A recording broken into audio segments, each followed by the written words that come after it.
Hi again. I hope you did well. Let's go over the answers.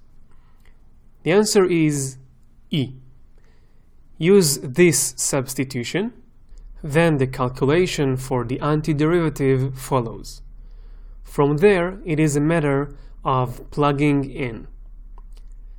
The answer is B. Minus x is a counterexample for 1. 2 is intuitive, but this is an argument to prove that.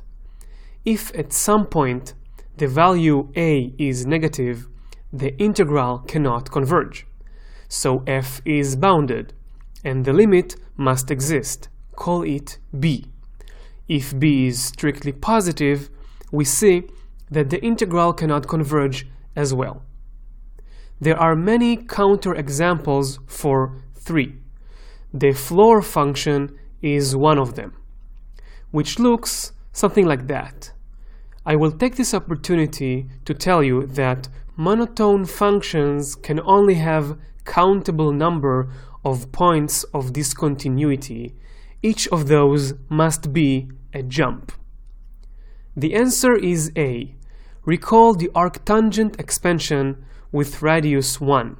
Integrate it term by term, and observe that the series is obtained by plugging in 1 over square root of 2. The antiderivative in question is obtained by integrating by parts and using known techniques. The constant is 0 by evaluating the series at x equals 0.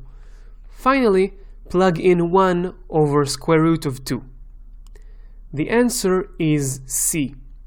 We can use L'Hopital a few times or recall the Taylor expansion for log 1 plus x. Get the series for x log 1 plus x up to the desired power. Recall that around 0, the smallest non-zero power determines the limit. So the limit is 3. The answer is B. This is the form of a Riemann sum, which corresponds to this integral, and we get pi. The answer is E. The integrand is positive, so the area under the graph only gets bigger and bigger. For 2, we can calculate the antiderivative using the method for rational functions. This helps us to prove 3 as well. The answer is C. It can be calculated using the formula of solid of revolution. The curve in the first quadrant is enough to define the contour. Taking both curves does not double the volume or something like that.